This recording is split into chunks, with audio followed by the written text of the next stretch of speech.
தசாவதாரம் இரண்டாவது அவதாரம் கூர்மாவதாரம் ஆகும். கூர்மம் என்றால் சமஸ்கிருதத்தில் ஆமை என்று பொருள்.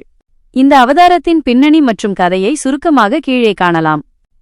அவதாரத்தின் நோக்கம்: தேவர்களும் அசுரர்களும் இணைந்து பார்க்கடலை கடைந்து அமுதத்தை அமிர்தமெடுக்க முடிவு செய்தனர். சாகாவரம் தரும் அந்த அமுதத்தை பெற்றால் மட்டுமே அசுரர்களை வெல்ல முடியும் என்பது தேவர்களின் எண்ணம். கடலை கடைதல்: பார்க்கடலை கடைவதற்கு மந்தரமலை மத்தாகவும் வாசுகி என்ற பாம்பு கயிறாகவும் பயன்படுத்தப்பட்டது. ஒரு பக்கம் தேவர்களும் மறுபக்கம் அசுரர்களும் நின்று வாசுகி பாம்பை இழுத்து கடைந்தனர்.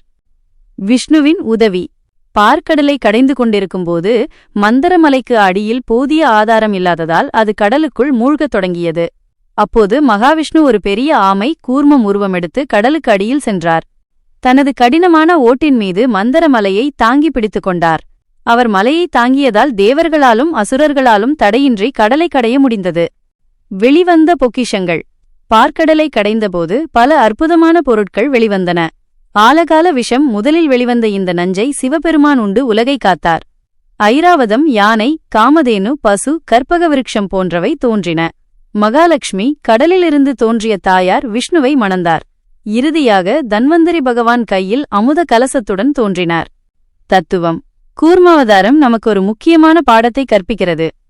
நம் மனதை பார்க்கடல் நற்பண்புகளால் கடைந்து உறுதியான வைராக்கியத்துடன் ஆமை போன்ற நிலைத்தன்மை முயற்சி செய்தால் இறுதியில் வெற்றி எனும் அமுதத்தை அடையலாம். கூர்மாவதாரம் பற்றி வேறு ஏதேனும் கூடுதல் தகவல்கள் அல்லது தசாவதாரத்தின் அடுத்த அவதாரம் வராக அவதாரம் பற்றி தெரிந்து கொள்ள விரும்புகிறீர்களா?